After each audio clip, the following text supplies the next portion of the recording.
I'm going to talk to you about my career and what I learn. And so you guys can learn it early on.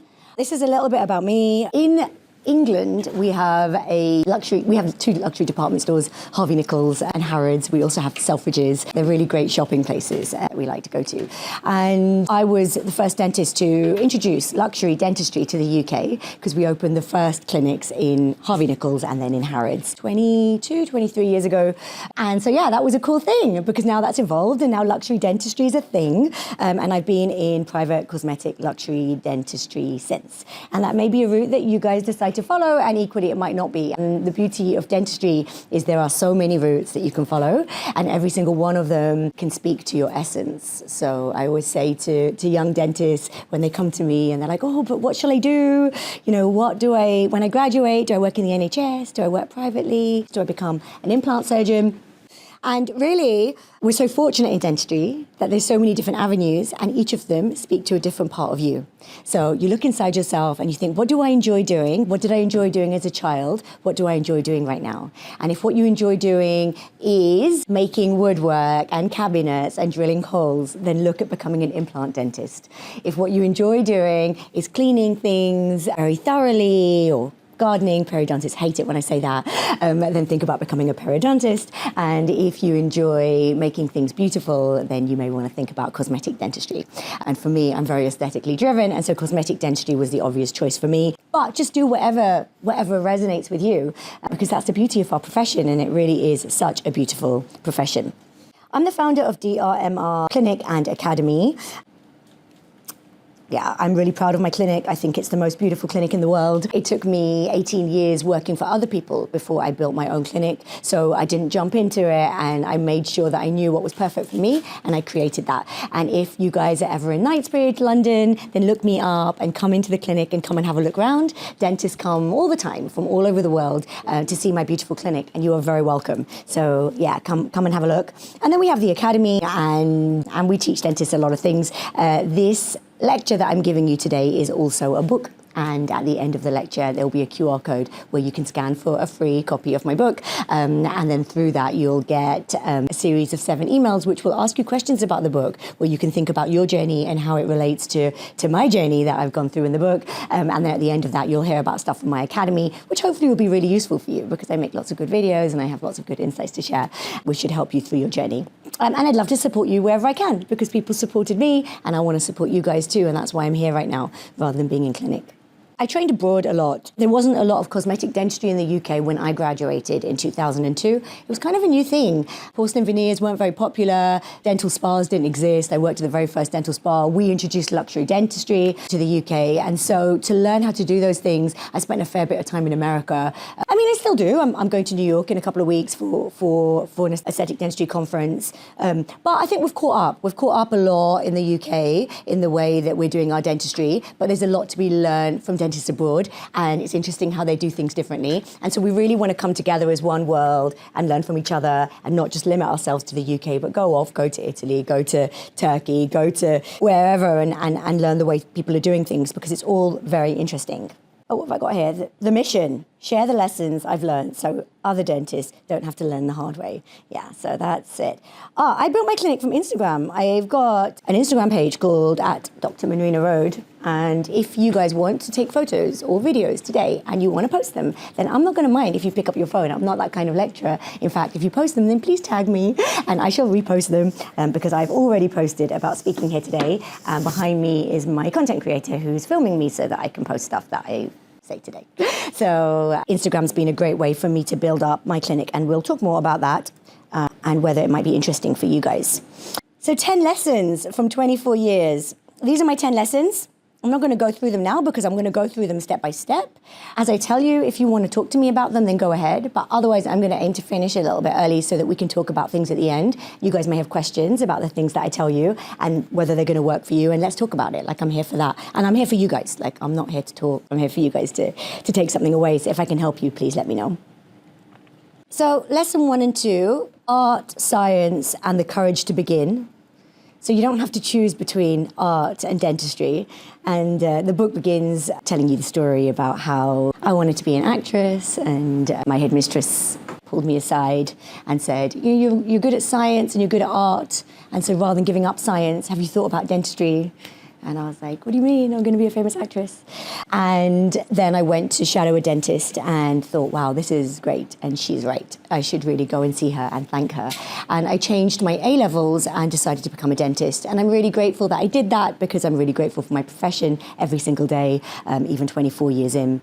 So the beauty of our career as a dentist is, while everyone else is spending their days locked onto a computer, staring at a screen, we get to spend our days working with our hands, creating beautiful bits of art, and dealing with real human beings and different personalities.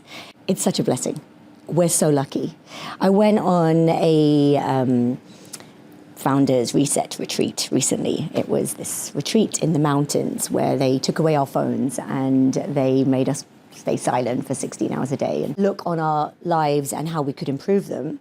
And there weren't many ways that I could improve my life, because I consciously look at my life regularly and then I make the improvements that I need to make to optimize myself. But one thing there was meditation, and about how everyone was like so frazzled, their brains were so frazzled, and they needed to take time out to meditate. And I was like, you know what, I'm pretty chill, I feel pretty good. And it was because I spend so much of my day in flow state as a dentist. So I prep a lot of big full mouth veneer cases, right? They take me 6 hours to do in a day. So I sit in my chair and I sit and I go in a flow state and I work and I work and I work and I work for 6 hours. And for me, it's meditation. I'm not thinking about anything else. My head's completely empty. I'm focused on the patient's mouth and I'm just happily working away. And if you spend so much of your life in your day doing that and then getting paid for it, how awesome is that? I know people say that there's issues with mental health in dentistry. You'll have heard that people are really stressed and they're worried all the time. But I think it's all about how you frame it. And rather than worrying all the time about what could go wrong, or am I good enough? Is this okay? Maybe you could just frame it as, I'm really grateful, I'm really lucky, this is really awesome, and I'm doing a great job because I'm doing my very best here. And then every day is a real joy. Confidence comes after the work, not before it. Dentists are also famous, please don't take this quote the wrong way, but dentists are famous for doing a course and then never doing the treatment. And it's like dental school pre-selects us as perfectionists, and all of us just want to be so good at everything we do every single day. And so, you'll go on a course and you'll learn how to do composite bonding, and then you'll come into practice and then you'll be like, I know how to do this now, but if I do it, it's not going to be that good because I've not done it before, so I'm just not going to do it.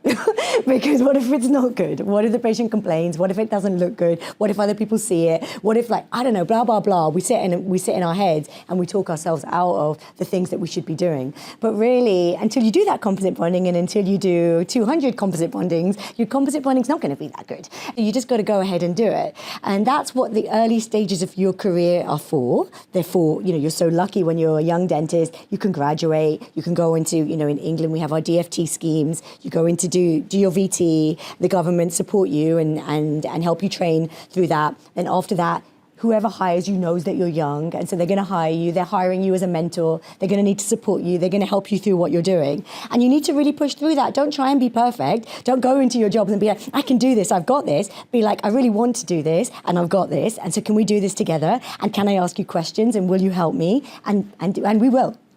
People helped us in our career, and we want to help you guys in your career. So you need to go in with that humility and that ability to ask for help, and you need to keep pushing through the difficult times so the really good, easy times come at the end, so that you can do your composite bonding in flow state and not even think about what you're doing, and it becomes meditation for you. But it takes a little bit to get there, and so you have to push through and do that. This is such an interesting one, lesson number 3, that patients are not buying a treatment, they're buying a change. I learned this year, so please let me just teach it to you now. I literally, for 24 years, have been selling veneers to my patients. And I only learned this year that they're not coming to me to buy veneers, they're coming to me to buy the confidence to show up online without being scared. Like every time they look at it and think, oh my God, my teeth look terrible. They're buying the confidence to date again because they've come out of a long relationship and they're scared about dating and they want to be able to smile at people. They're buying the confidence to talk to people without hiding their smile every time they talk. And all this time I was talking to them, and I've had a great career, to be honest. So I'm really excited to see how my career accelerates now. I've just suddenly had this realization that they're coming to me to buy the outcome. And so I need to stop talking to them about their 20 veneers that they're going to have in 5 weeks' time and start talking to them about, okay, so what's the plan with the social media page? We're going to finish in September. What are you going to call it? What are you doing with it when we finish this? Okay, what are you doing? Okay, so wedding plans, what's happening? Dating plans, which apps are we going on? So you're talking about the outcome that you're creating for them, the reason that made them come to you in the first place. And okay, we're talking cosmetic dentistry here because I'm a cosmetic dentist, but whatever it is, your patients have got a reason why they came to you, and talk to them about the outcome. Even if you're doing a root canal or taking a tooth out, then talk about getting them out of pain, getting them be able to eat comfortably. Don't talk to them about the fact you're about to do a root canal treatment and take their teeth out. No one wants to talk about it. So yeah, that's a really good one, and I hope you guys take that in and start using that right from the beginning. Lessons 4 and 5 in my wonderful book is about brand, pricing, and the power of showing up. Your personal brand is your referral system. I have a mentorship program where dentists are part of my group, and I help them to create a personal brand around themselves. Dentistry is not very good at marketing. And so it's very easy to be a market leader in our profession because no one's very good at it. I'm a famous dentist because I have a great website and a great Instagram page and a great online presence. And if you go onto ChatGPT or Claude and ask them who's the best veneer dentist in London, it will say Dr. Manrina Rhode, because there's this article and this article and this article that proves it. And it's really easy for me to be that person because no one else is trying. So you guys are computer savvy. You are born in a generation where it's easy for you to do this stuff. And so do it. So go and do it. Go and create an online presence. Go and build your personal brand, and go and make yourself known out there to the public, but also to the internet and to AI so that it can find you and it can show you people. You can build out your patient network through word of mouth. You can do really good treatments and look after your patients, and please do really good treatments and look after your patients. But you will then only get as many patients back as your patients that you see can speak to. If you create a personal brand, a congruent personal brand, so the way that you show up in person is the same way as you show up online. So I'm not saying if you are family orientated, living in the countryside, driving a tractor when you're not at work, then don't show up online that I drive sports cars and fly in private jets. You don't, and that's okay, because when patients come in, they're going to expect that, and it's not going to be that. Show that you're a family-orientated person, and you like farming, and you like doing these things, and you come to clinic and you like doing a good job, and you will attract your tribe that want to see that kind of dentist. Equally, if you start showing off that, oh, I've got this, that, and the other, I'm this big fancy dentist, and then someone comes into the clinic and you're not that, then they're going to be like, well, this is not what I expected. This doesn't line up. This doesn't feel genuine. It doesn't feel transparent, and I don't trust you, and they won't be happy with you. So again, it's about knowing who you are, look into your own essence, and decide what kind of dentist you want to be. And we don't all want to be the same kind of dentist, and that's the beauty of it. There are 280 dentists on Harley Street in London, and everyone's feeding their families every day, so there's space for all of us. You decide who you want to be, you create a personal brand around it, and then you show up as that person every single day, everywhere that you show up. On social media, on your website, in real life, the way you look after your patients, the way that you look, the way that your team present themselves. All of it is authentic, and it's exactly as you are. Please don't build a brand around someone that isn't yourself, because that's painful. That means every single day you're going to work and you're pretending to be someone that you're not. And why would you do that when who you are is so wonderful, exactly as you are right now, right? So work out who you are and stick with it. Undercharging attracts the wrong patients. There's like a whole thing in dentistry. You guys have heard of Invisalign, clear braces? Patients have heard of Invisalign. Invisalign have a £1 million a year marketing budget. So they've done a great job. That's an example of someone in dentistry that's doing a great job of marketing. They've done a great job of marketing themselves.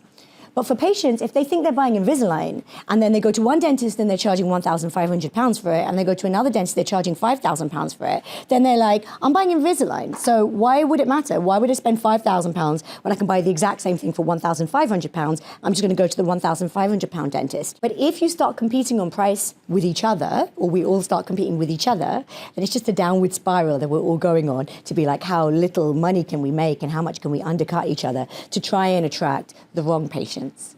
So you're never undercharging, and I'm not asking you to overcharge either. I'm asking you to charge appropriately for the service that you deliver. And the example of that is if you think about a flight to Dubai, you can go from here to Dubai in 7 hours and you can get an economy flight for like £600. Or you can go first class and you can get the same flight for £5,000. And some people, same start point, Heathrow, same end point, Dubai, same length of time it's going to take. But some people will get the £600 flight and some people will get the £5,000 flight. If you're going to get the £600 flight, you've got really low expectations. If they like, oh, there's no chicken left on the meals, you've got to have vegetarian, you're like, yeah, whatever, sure.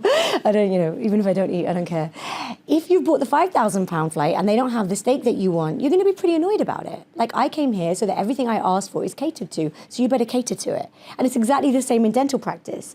You can charge whatever it is that you want to charge, but you better make sure that you're delivering what it is that you're charging. Otherwise, that's where you have problems, because suddenly you're not transparent, you're not being congruent, and patients can feel it. So that's things to think about when you can start thinking about who you want to be as a dentist. Any questions at this stage? Is it interesting? Mm-hmm. Thanks, guys. Could you imagine if you said no? If you said no, I could flip it up. I have like 30 lectures in my head. Right. Minimally invasive is the future and the ethical choice. I have a chapter in my book about how we weren't very minimally invasive back in the day. It was like a thing, like someone wanted veneers. We didn't do ortho before they had veneers. We just did the veneers and told them they needed like 4 root canal treatments and did the root canal treatments and then did their veneers. It was how we worked. And then minimally invasive dentistry came in like 2008. I feel like there was this movement and it was awesome, because it meant that we could do dentistry in a really ethical way that meant that our patients didn't have any problems. We could align their teeth before we prep them. Once we prep them, we could use various different things. And I use all Ivoclar's products for my veneer protocols. And I don't use their products because I'm their key opinion leader. I'm their key opinion leader because I was already using their products, because they are the very best. And you guys will see that as you go through this journey. And when you do a treatment for a patient, you remove very little tooth tissue and the patient's perfectly comfortable after your treatment. It really feels like a win. You feel really good about yourself and it feels like you did a good job. So minimally invasive dentistry is the future and it's the ethical choice. I was talking to Carl before you guys came in about Lupin. I don't know if you guys have come across it yet. I'm going to make a Instagram reel about it. We'll probably film it today and we'll post it next week. Galip Gürel is the godfather of porcelain veneers for us. He's in Turkey. And I read his book when I was your age, or when I just graduated at like 23. And so 24 years ago. And he has made a veneer robot. It preps veneers and it is available and it has licensing in the UK. And they brought Lupin to my clinic last week and it blew my mind. They said, do you want it? You can have it. It's here. What? Like, you guys literally might never prep a veneer. Then your patient comes in and in one day you attach Lupin to the patient. It preps the veneers in half an hour, removing just to a micromillimeter just what it needs to remove. And then you detach the robot and the veneers are already ready and you fit the veneers. You guys maybe don't know the process that we go through right now, but for me right now, it's a 5-week plan that my patient goes through with me when I do their smile makeovers. And that is being changed to, it's all going to be done in a day. And it's there right now, and the robot's prepping my veneers. So minimally invasive dentistry is the future, but like this slide has a whole new meaning now because things are really changing really fast. And it's exciting, and it's exciting that you guys are going to be part of it, because I'm excited as we're going through it. And you guys are going to be introduced into it, so yeah. You'll be like, oh, you did that the old school way? You used to drill these with your own hands? You didn't just watch a robot do it? That's cool. Your network is your net worth. So dentistry, I really want to pace, but she's told me if I pace, then I have a slide on my face. I have a slide on my face, don't I, Freya? Okay, I'll just stay here. Just walk backwards and forwards here. Dentistry is quite lonely. You know, we are the king or queen of our surgery. And so whether you're a principal, whether you own a practice, or whether you're an associate and you work for someone else, it's your own little business. It's your own, you are the leader in that room. You sit on your throne, which is your dental chair, and you tell the patient what to do, you tell your nurse what to do, you tell front of house what to do, and you manage what's going on around you, which is awesome. But it means that you're the king or you're the queen of your practice. And when you're king or queen, it's a little bit lonely, because who are you going to ask advice from? Like, you know, if you're not sure about a patient, you're not going to ask your nurse, do you think I should do this filling? Do you think there's decay there? And you're not going to ask reception. And so it's kind of difficult to know who to ask. And so you really want a network of dentists who you trust, who you can be friends with. And we are not each other's competition, and you are not each other's competition. And so I would really encourage you from now, your peers that you've made in dental school and your peers that you will have made on this course here today, make friends and stay in touch and support each other, because you guys are all the dentists of the future. And so, you know, there'll be an endodontist, there'll be a periodontist, there'll be an implant surgeon, there'll be an orthodontist, there'll be the very best dentist in the world at the treatment that you want to do within your network, that you can pick up the phone to, and you won't feel embarrassed asking them for advice, because that's their thing, that's what they do, that's what they're known for. You know, people ask me about veneers and cosmetic dentistry all day, and I love talking about it. Don't ask me about a root canal treatment. I've never done a root canal treatment, I don't know how to do one. I've literally not done one for 23 years. So, but if I need to know about root canal, I know who to call. I've got my mate Biraj, he lives in America now, I still call him there, and I ask him about anything I want to know about endo. So you really want your network around you. Professional associations, you'll join the associations that resonate with what it is that you want to do. You'll have your personal black book, which will be your friends that you contact about dentistry. Also within your personal black book will be people outside of dentistry. So depending on what you decide to do with your career, as a cosmetic dentist, my black book has the best hair transplant surgeon, it has the best rhinoplasty surgeon, it has the person who heals scars. You know, I have all my plastic surgeons, hairdressers, dermatologists in my black book, and we refer to each other. So when our patients, because we have a similar type of clientele, need something, I'm like, let me send you to so-and-so, I know that they're excellent, I know they'll be taken care of, and equally they're doing it for me. When they're doing a patient's rhinoplasty and the patient's like, the next thing I'm gonna do on my veneers, they're like, I know the perfect veneer dentist, go and see Manrina, she's at DRMR in Knightsbridge, and they refer to me. So you wanna start building out your black book, but your network is your net worth. So you wanna really nurture those friendships with the people you want to work with, and that's the fun bit. It's not people you don't want to work with, it's people you want to hang out with and that you enjoy working alongside, and you bring them into your team and you all create a team together and you all support each other. And then obviously there's various mentorship programs out there which will support you once you graduate.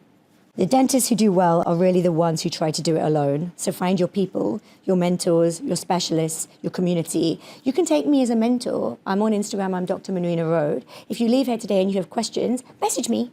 I'll reply. I always reply. I look after my own page, and I'll reply with an answer. I'll send you a voice note. I'll send you a video. I'll let you know what it is that I can do to support you. I want to support you. People supported me in my career. I actually want to support you just for absolutely no reason other than I really want to. So feel free to do that.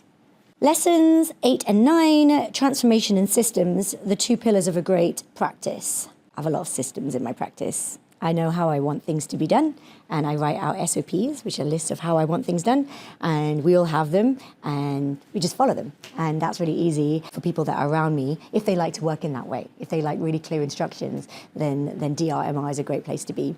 We photograph every patient as soon as they come into the clinic. They get a full series of photos. We have a photo studio within the clinic. And we photograph patients at the beginning and we photograph people at the end. And everyone that comes in on the medical history form, we have a photo consent. So we understand what they want us to do with those photos. If they don't want us to put them online, then that's absolutely fine, because we've got their photos and we send them their before and after photos at the end of their treatment, because that's a word of mouth referral. And they've had a treatment, they've enjoyed it with us, and they will go to their friends. And you know what? There's nothing stronger than a word of mouth referral. As much as we spend so much time creating social media content and making sure that we build out our brand online, and you know, we love our referrals from AI that are coming. Those are also actually might take over word of mouth very soon because they are strong referrals. ChatGPT and Claude will sell you. When we did our last accounts for the last year, our greatest percentage of turnover still came from word of mouth referrals because it's such a strong referral database. So you want to take these beautiful photos, you want to send them to patients so that they can tell their friends and family what they've had done, and they can send other people to you. We use Trello for our board, we use Slack, and we have a bunch of different systems in place, and that's an important part for building practices. But maybe you guys aren't going to set up your own practice immediately. You're going to start off by becoming great dentists, and then you can become great business people. It's really a separate job. Being a dentist and being a practice owner, they're not the same thing. I'm both, and I feel like I'm both. I feel like I've got two jobs because it's pretty intense. And then you're only at the beginning. Yeah, the 10-year itch. The 10-year itch is real. This slide starts. Can you see it there? So when you start out in your profession, you should be really excited. I hope you guys are excited. You don't overexcite me. You're excited. Yeah. It's really exciting. And you've got so much to learn, and we're so blessed. And so many people want to be a dentist, and they don't get in. And I know so many of my friends' kids who want to be dentists, and they can't get in. And you guys are in. So that in itself is awesome, and you guys don't take that for granted for a second. And then once you graduate, you've got so much to learn, and don't be intimidated by it, but be really excited by it. How fun.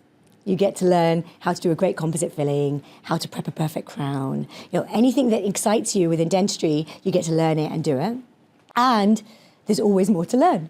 So as you go through, you're like, okay, I've perfected restorative dentistry now. I do great fillings. You know, I've got this crown prep sorted. I'm going to go into perio. I'm kind of interested in that. Okay, nailed perio, got that now. I'm going to learn implants. Oh, okay, got implants. You know, there's so much. I'm going to build in facial aesthetics. I'm going to start doing facial aesthetics. Okay, I'll Botox fillers. It's like my day off when I inject people's faces now. I'm going to bring in clear aligners. You start bringing that in. You know, never mind the fact that the innovations that are going to come out in your career are going to be crazy. So exciting. Things really haven't changed that much in the last 20 years. The way I do dentistry isn't very different from the way it was when I started. All that's changed is the products have got new versions out, and so the products have got a bit better. But the way we work is the same. But you guys are really, things are about to change, and so it's very exciting. But normally, in a standard lecture, if you weren't in this exciting digital revolution, then I'd be like, you're going to graduate, you're going to learn stuff for a few years, and then at about 10 years in, you're going to be like, oh, this is really boring now. I've been doing the same thing every day for 10 years, and is this it? Is this my life forever? And the beauty of dentistry is that it doesn't have to stop there. There's so much that you can learn that you really need to reinvent yourself and decide what you're going to do at that stage. And maybe, like I said, you're going to bring in something new that you're going to learn. You're going to bring in a different treatment into your dentistry. You're going to go into holistic dentistry. You're going to learn about longevity. You're going to, you know, whatever it is that excites you inside, you're going to bring it in. But the important thing is to keep growing and learning, because if you don't, then, you know, you'll think you're bored when you're not. All you're missing out is the fact that you just stopped learning. You're in a really exciting time now where you can absorb so much new information, and yeah, I'm excited for you. I want to watch what you all do, and I want to hear about it, so please keep me updated. This is the free ebook. Please read it, and you'll get that email series, and it will talk to you about the chapters, and if you have comments, the replies go to Rebecca, who looks after my academy, and she will send them all to me, and I'd love to talk to you guys about what you're learning and what you're thinking, and help you with your journey moving forward. And that gives us 10 minutes for questions.